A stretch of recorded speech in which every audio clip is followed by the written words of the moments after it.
kuatkan hati. Negeri ini memanggilmu kawan. Belajar bergerak berbagi untuk negeri. Guru penggerak majukan pendidikan. Guru penggerak menghamba para murid. Kreatif. Assalamualaikum warahmatullahi wabarakatuh, Bu Mutiana. Waalaikumsalam warahmatullahi wabarakatuh, Ibu Pit. Apa kabar hari ini? Alhamdulillah baik, Ibu Pit. Ibu Pit gimana? Alhamdulillah sehat juga. Mungkin hari ini saya akan meminta waktu Bu Tia sebentar agar kita ngobrol-ngobrol sebentar tentang pembelajaran kita. Mungkin di sekolah Bu Tia yang ingin saya obrolkan dengan Bu Tia hari ini, saya ingin tahu ada nggak permasalahan atau kendala-kendala di sekolah Bu Tia di saat pembelajaran mungkin? Iya Bu, jadi begini. Jadi kan selama ini saya ada sedikit masalah dengan siswa. Siswa yang saya tangani ini dia tidak mau kerja kelompok, Bu. Dia cuma mau kerja sendiri. Jadi kalau disuruh tugas apa-apa dia tidak senang bekerja kelompok. Begitu Bu. Jadi ini buat saya pusing sebenarnya kan. Itu kendala saya sekarang Bu. Terus dengan kendala seperti itu, ada nggak kiat-kiat yang Ibu Tia lakukan agar dapat mengatasi permasalahan yang dihadapi oleh siswa Ibu itu? Jadi Ibu kan saya kemarin sempat membuat karena siswanya tidak mau kerja kelompok, yang pernah saya buat itu salah satunya working pair. Jadi orang tuh kerjanya dengan pasangan. Jadi karena pasangan kan nggak terlalu besar, jadi saya buat dalam bentuk pasangan mereka. Dan saya perhatikan siswa ini agak lebih antusias sih, gitu Bu. Kemudian selain dari working pair juga saya pernah dekati siswanya, saya tanya, kenapa nggak mau kerja kelompok gitu kan? Katanya gini loh Bu, kerja kelompok itu yang ada capek aja, nama aja rame-rame, tapi kita kerja sendiri, makanya lebih senang saya kerja sendiri. Jadi begitu Ibu Pit. Dari hasil misalnya pantauan atau asesmen yang Ibu lakukan, ada nggak dia termasuk dalam berdiferensiasi gitu atau kinestetik, visual, dia termasuk kemana itu Bu? Oh ya, jadi kan saya sebenarnya sudah juga buat pembelajaran yang berdiferensiasi. Jadi kan ada diagnostis awal. Jadi ketika diagnostis awal, saya dapatin bahwa siswa ini dia anak audiovisual. Dia bukan hanya satu, tapi audiovisual dua-dua. Jadi dari situ kan saya udah tahu tuh, oh ini anak audiovisual. Kemudian saya buat dari konten pembelajarannya juga mulai bervariasi supaya dia senang gitu Ibu kan. Jadi kebetulan ketika akhir dari produk itu ada bentuk dalam bentuk kelompok ya. Jadi karena saya udah antisipasi bahwa meskipun kerja dalam kelompok tetapi tugasnya pribadi, mereka bisa saling sharing gitu tugasnya. Rupanya dia senang seperti itu. Boleh kawan-kawannya tanya, tetapi kawannya harus kerja sendiri gitu untuk buat gitu. Itu salah satunya Bu. Begitu Ibu. Dengan misalnya dia yang lain kan udah kerja kelompok tuh Ibu bagi dalam kelompok yang misalnya 4 orang atau 5 orang, sedangkan dia hanya Ibu bagi dalam 2 kelompok. Ada nggak kecemburuan sosial di kelompok lain? Ibu dia bisa kok kerja 2 sedangkan kami harus rame-rame, atau ada terjadi permasalahan yang lain lagi gitu Bu? Iya, jadi sebenarnya ada juga sih yang minta seperti itu. Cuma karena saya memberi pemahaman kepada siswanya, jadi ini loh nak, kalian itu punya kebutuhan yang berbeda-beda, punya kemampuan yang berbeda-beda. Jadi saya beri pemahaman kepada siswa. Akhirnya siswa yang lain juga, oh iya juga ya. Jadi siswa ini butuh waktu juga. Dia kan sambilan kita beri waktu juga kita beri kemampuan untuk dia berinteraksi dengan kawan yang lain.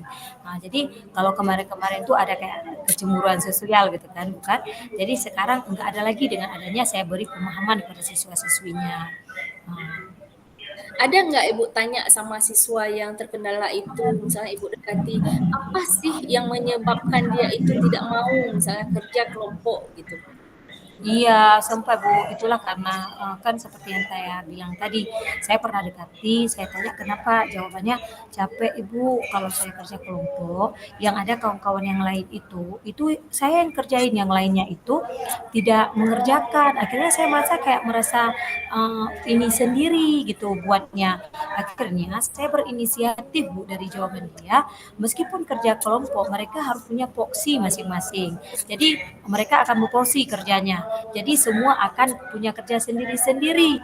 Jadi dengan jelas pembagian dari saya, ternyata itu membantu dia Bu supaya senang dengan kelompok. Jadi dia punya tugas masing-masing. Oh kalau dia membuat presentasi itu bagian presentasi dia. Nanti bagian kawannya yang mana. Nanti bagian yang jawab soal udah ada. Jadi setelah dipilih seperti itu, ternyata dia lebih antusias untuk kerja dalam kelompok karena selama ini bagi kelompok tetapi tidak ada porsi ataupun dari ke siswa dalam memanage kemampuan memanage tugas seperti itu.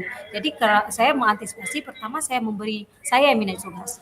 Tapi untuk selanjutnya siswa sendiri harus bisa memanage kawan-kawan dalam siapa saja yang kerja ini, siapa yang kerja ini gitu. Jadi mereka harus saling berkolaborasi gitu.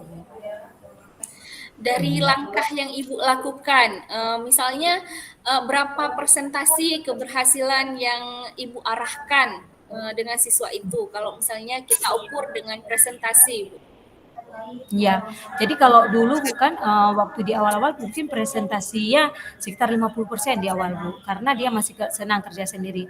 Tetapi dengan adanya pendekatan saya dekatin dia, dengan saya buat pembelajaran yang berdiferensiasi, kemudian pemahaman kepada kawan, saya lihat ini skala 80 atau 85% itu sudah mulai berjalan Bu. Karena sekarang dia lebih enjoy dengan adanya pembagian tugas di dalam kelompok gitu Bu. Terus apa yang akan Ibu tahu misalnya kan presentasi itu tahunya berhasil atau tidaknya kita telah membuat siswa itu nyaman dengan kondisi dia sekarang, bagaimana cara kita mengetahuinya? Ya, jadi saya melihat indikatornya gitu Wah, anak ini sudah bisa bekerja sama di dalam kelompok. Salah satunya adalah ketika bisa mereka mengerjakan tugas sesuai dengan jadwal yang sudah ditentukan dan itu mereka saling mengkonfirmasi. Kalau dulu cuma kerja, saya udah siap Bu. Nah, padahal kan tugasnya kelompok gitu. Masih ini sekarang nggak ada lagi salah menyalah. Jadi mereka saling kami udah siap Bu. Nah, katanya kami bukan lagi saya. Nah, jadi waktu presentasi pun mereka sudah mengarahkan siapa yang presentasi, siapa yang jadi MC dan siapa yang akan menjawab dan yang akan menjadi memperkuat jawaban itu. Nah, jadi itu menjadi indikator saya melihat berapa persen dari itu semua Bu. Dan itu sudah nampak sekarang. Berarti kendalanya dia tidak mau bekerja kelompok karena capek aja nilainya itu ya permasalahannya karena dia menurut dia misalnya dia capek kerja nanti nilainya sama dengan orang lain mungkin itu ya berarti tingkat akademisnya yang dia pikirkan ya. Ya. Kalau misalnya dalam segi nggak kerja kelompok nih Bu ya dalam segi Ya. bergaul dia bagaimana dia? Kalau bergaul sebenarnya anak-anak ini juga memang agak pendiam sih Bu. Dia agak pendiam, memang jarang untuk ngobrol dengan kawan juga agak jarang. Jadi tahu juga dari kawan-kawan katanya dia anak soleha gitu, nggak terlalu banyak ngomong kan. Tetapi saya perhatikan selama ini karena saya selalu menunjuk dia kelompok ya, karena kita kan anak-anak yang berinvestasi kita kelompok-kelompokkan dari mampu, dari sangat tinggi dan sedang itu kelompok. Jadi karena sering kita pandu, saya lihat udah mulai interaksinya udah bagus Bu. Nah, mungkin untuk ke depan apa yang harus saya buat itu bukan bagaimana caranya supaya saya harus bisa mendesain memang tugas-tugas kelompok itu sesuai lagi dengan kebutuhan siswa. Oh, bagus sekali sudah metode yang Bu Tia terapkan di sekolah. Mungkin dari hasil pembicaraan kita ini, apa yang dapat Bu Tia simpulkan Saya dalam proses pembelajaran pertama itu? mau bilang thank you, terima kasih Bu Pi. Saya merasa lega dengan bicara dengan Bu Pi.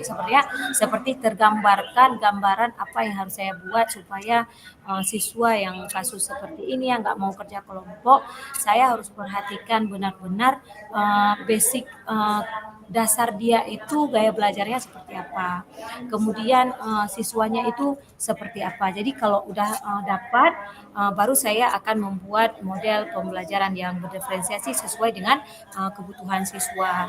Jadi apa yang dikatakan saya rasa itu Bu Pi. Jadi harus segera gitu Bu Pi ya. Oke, Bu Tia, mantap sekali apa yang sudah Bu Tia utarakan. Mungkin juga bisa menjadi pembelajaran nanti untuk kita ya ke depannya agar pembelajaran kita lebih bagus dan kendala-kendala yang anak peserta didik kita alami bisa kita atasi sedikit demi sedikit dengan sering kita sharing. Mungkin Bu berbagi pengalaman itu akan Iya. lebih motivasi kita. Terima kasih Bu Tia atas waktunya. Semoga Allah senantiasa memberikan kita kesehatan. Ya, Assalamualaikum amin. Terima warahmatullahi kasih Bu wabarakatuh, Pi. Bu Tia. Waalaikumsalam Sampai warahmatullahi bertemu di wabarakatuh. lain kesempatan. Iya, baik Ibu Pi, siap.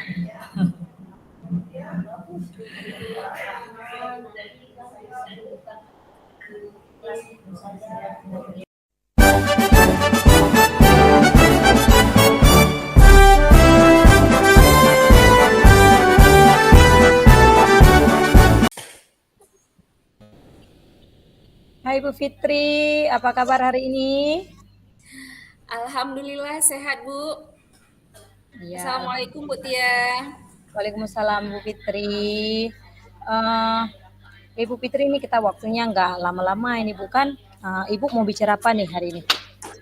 Hmm, ini Bu, jadi kan di rumah sekolah saya ada siswa yang broken home, Bu. Jadi kan orang tuanya sudah bercerai semenjak dia kelas 4 SD. Ayahnya pergi merantau sampai sekarang nggak tahu dia di mana ayahnya berada. Sedangkan dia tinggal dengan mamanya kerja serabutan. Dari informasi yang saya dapat, dia pun pulang sekolah kerja membantu orang tuanya, membantu ibunya. Oke, berarti Ibu Fitri mau bicara tentang siswa Ibu yang broken home, dia membantu orang tuanya di rumah. Oke, jadi yang Ibu harapkan setelah kita berbicara ini, setelah kita ngobrol berdua apa ini Bu?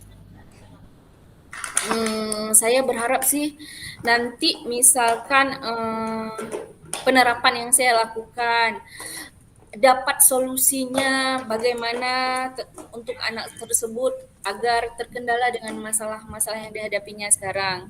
Karena banyak sekali masalah yang dihadapi oleh Rina namanya Bu ya kan. Banyak Iya. sekali masalah yang dihadapi oleh si Rina ini, terutama dia minder dalam pergaulannya. Dari segi nilai akademisnya pun dia kurang. Mm-mm. Oh iya Bu, berarti ini masalah si Rina Bu ya.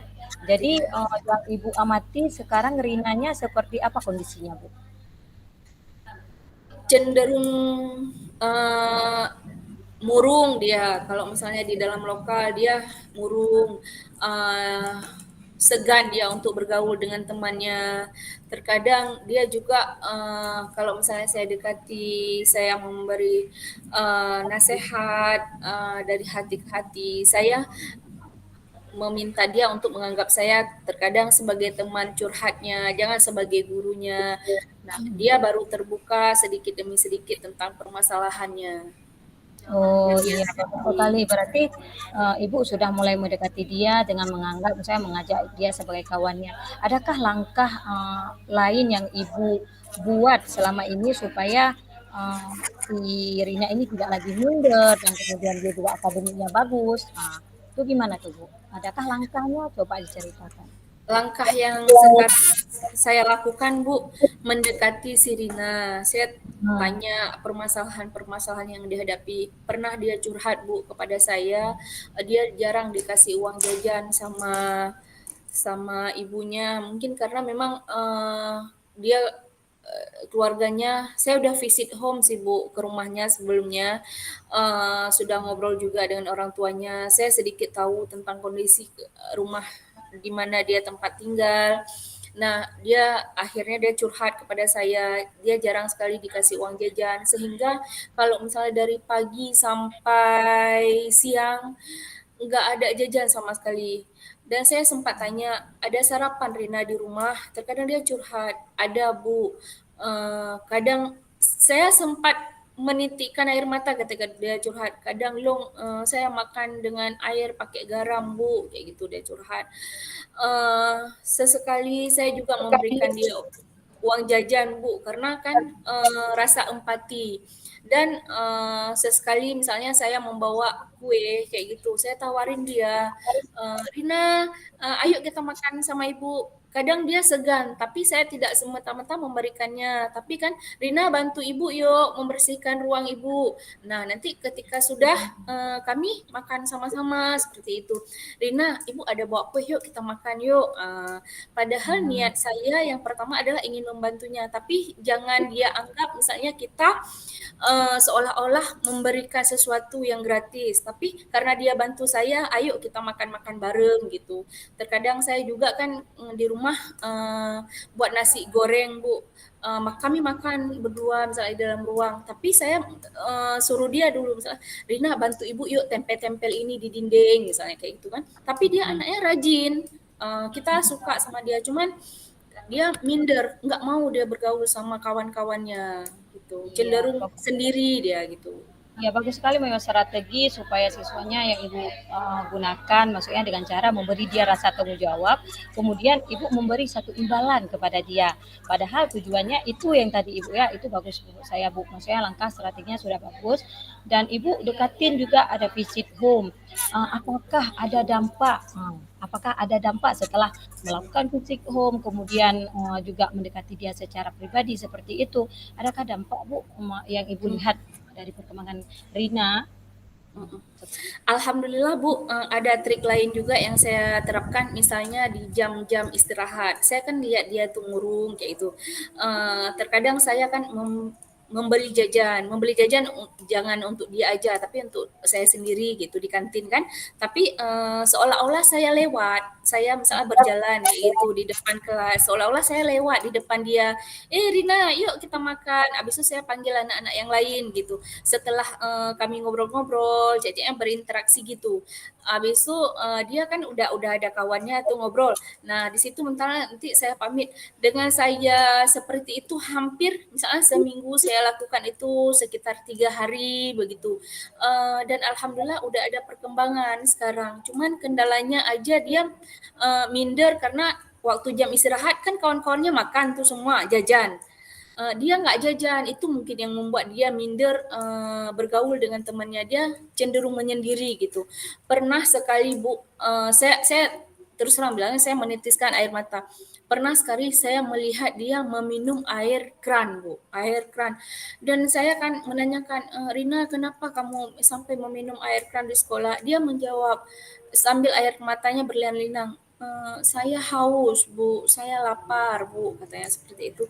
Dan di situ seolah-olah kan pikiran saya, ya Allah, semenderita inikah gitu. Makanya kan dari situ saya visit home ke rumahnya Bu. Itu tergerak hati saya untuk visit home. Saya melihat kondisi keluarga dia dan saya juga berbicara tentang ibunya, tapi saya tidak memberitahukan apa yang Rina lakukan di sekolah. Saya takut juga nanti orang tuanya bersedih atau apa gitu kan. Tapi dia termasuk anak yang rajin sekolah. Dari situ saya salut Bu. Walaupun nggak ada uang jajan, walaupun keterbatasan, tapi dia rajin sekolah. Berarti ini bukan karena ibu sudah visit home dan ibu sudah ada interaksi dengan orang tua kan, sudah ada peningkatan dari Rina secara bersosial dengan kawan. Jadi untuk langkah selanjutnya supaya Rina itu tidak malu gitu, minder bergaul dengan kawannya, adakah langkah lain selain dari visit home Bu? Ya itu tadi Bu, ketika misalnya di dalam pembelajaran Bu, di dalam pembelajaran kan, Itu misal dalam ini dalam kalau seandainya minder dia, apakah sudah teratasi dengan visit home itu atau ada langkah lain yang ingin ibu terapkan?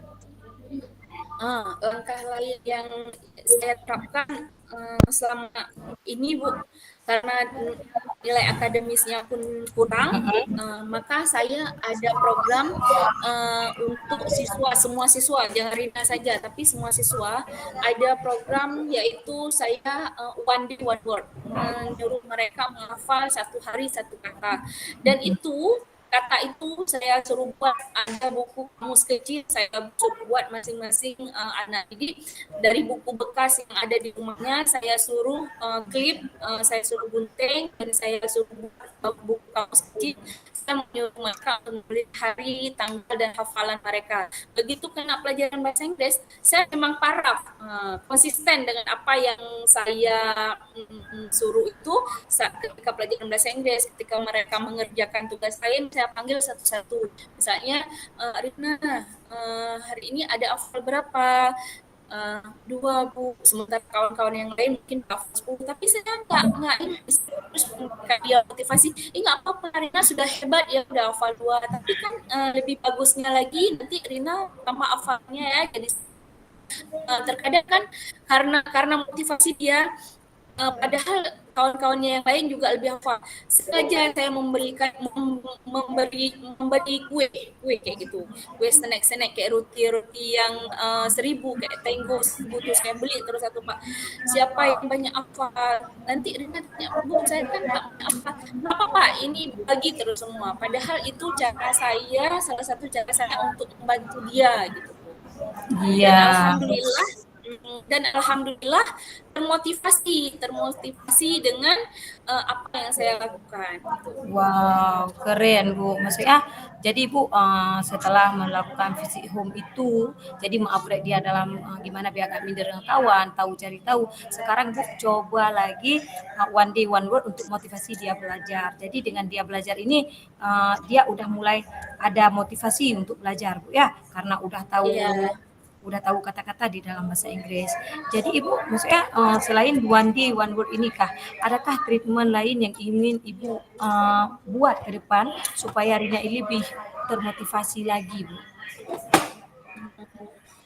Untuk sekarang saya dari hati saya tanya apa keinginan Rina sebenarnya.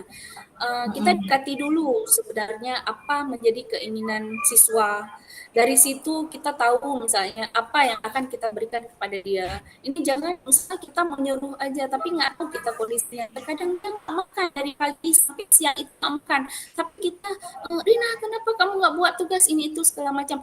Menurut saya Bu, misalnya untuk memotivasi siswa itu agar lebih ke depannya belajar, kita cari tahu dulu apa kebutuhan dia, yang dia butuhkan apa, agar kita juga tahu apa yang harus kita berikan untuk dia gitu Bu.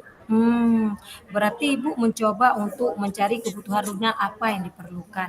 Gimana itu Bu? Untuk Ibu mencari kebutuhan dia itu gimana caranya? Supaya kebutuhan Rina itu terpenuhi di dalam pembelajaran gitu Bu. Dengan cara kita mendekati dia, kita bisa mendekati dia, kita sebagai guru, kita bisa menjadi sebagai temannya. Nah, ketika kita mendekati dia dari heart to heart, maka dia akan bercerita lugas, misalnya mencerita luas tentang apa yang kendala dia. Misalnya saya pernah menanyakan kepada dia, Rina suka nggak pelajaran bahasa Inggris sama Ibu? Dia terus terang bilang, dengan bahasa daerah ya, dia bilang, long lanjut ya, artinya saya nggak bisa Bu pelajaran bahasa Inggris, saya di rumah ngomongnya bahasa Aceh dengan mama saya, jangankan bahasa Inggris Bu, bahasa Indonesia aja saya kurang ngerti. Dia curhat, itu saya memposisikan diri saya sebagai teman untuk dia.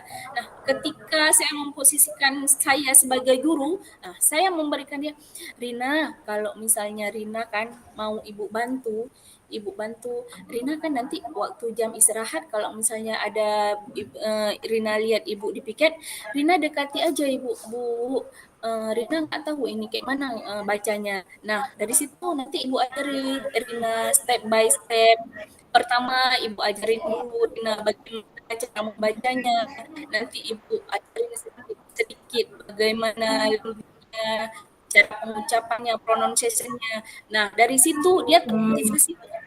Saya menjadikan diri saya samping teman juga sebagai guru untuk dia. Iya, berarti Ibu Pi mencoba meluangkan waktu seperti itu, Bu Pi. Ya, bagus sekali. Ya. Maksudnya itu kan, jadi ini berapa lama waktu yang Ibu perlukan supaya kebutuhan Rina itu terpenuhi gitu, Bu? Nah, Hmm, adakah maksudnya untuk selain dari mendekati untuk mendekati itu yang di dalam proses pembelajaran, nah gitu kan, ketika Ibu sudah dapat gitu, udah dapat Ibu, oh ini loh yang dibutuhkan oleh Rina, jadi apa yang akan Ibu lakukan di proses pembelajaran itu? mm, ketika saya sudah mengetahui kendala yang Rina hadapi, Gitu. Jadi pertama bukan yang saya lakukan mengatasi kendala itu. Misalnya kenapa dia nggak suka pelajaran bahasa Inggris? Karena dia nggak bisa gitu. Saya mengarahkan dengan bentuk lain, kan bahasa Inggris itu nggak mesti bisa kita ngomongin itu. Saya ada juga misalnya dengan ice breaking, misalnya uh, I'm the mmm, best, you the best. Nah, tiap hari mmm, misalnya dia ice breaking seperti itu kan, we the best, I and you the best, we are the best, gitu-gitu ice breaking yang saya lakukan. Saya yakin dengan tiap hari ice breaking itu wah, setidaknya keren pengucapan keren. katanya itu pronunciation-nya sudah mantap. Nah, saya juga memberikan pelajaran misalnya kan setelah membaca doa, setelah saya setiap hari itu ayo kita Iya, berhitung 1 sampai 10 gitu. 1, 2, 3, 4, 5, 6, 7 sampai 50 gitu. Habis itu nama-nama everybody anggota tubuh dari heart, eye, nose, mouth. Tiap hari itu saya lakukan. Nah, saya yakin mmm, dengan everyday yang saya lakukan itu, saya yakin jangan nyangkut semua Bu, 10 aja nyangkut satu semester, alhamdulillah gitu. iya, Pokoknya semangat berarti aja, trik dan semangat Bu ya. oke. Jadi ini Bu, kira-kira, Ibu kan udah dari tadi berarti udah, dari bentuk sosialnya, dari akademiknya, dari pembicaraan kita ini Bu, Bu Pit, apa yang bisa Bu Pit simpulkan?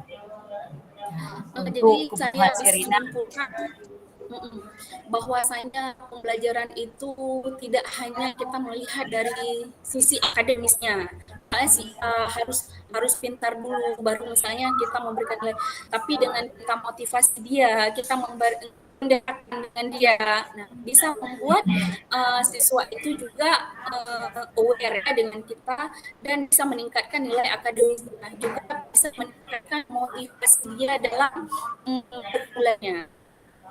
Iya, bagus Bu. Eh, Ibu, saya pengen dengar cerita selanjutnya tentang Rina setelah apapun yang Ibu lakukan. Mari kita berjumpa di lain waktu Bu ya. Jadi kita bisa saling sharing Oke. bagaimana tentang Rina. Oke, thank you Ibu Pit.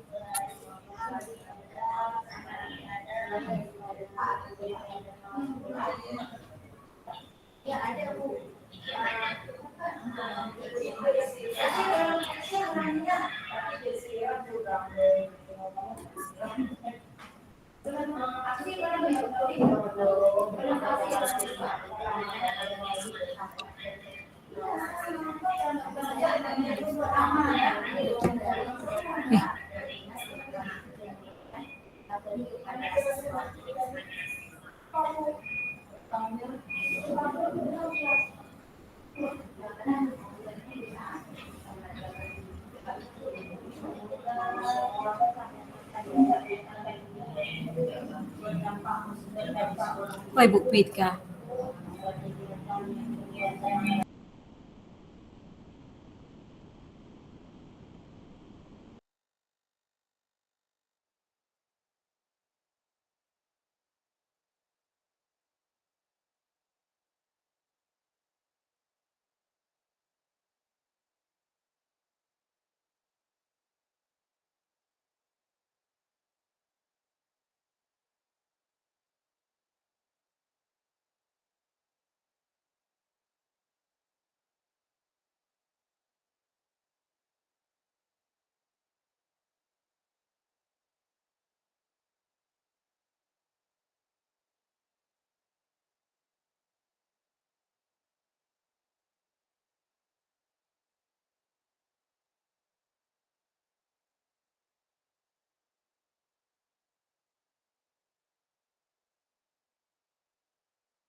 Kak, Kak. Sekarang saya jadi kunci. Baik le.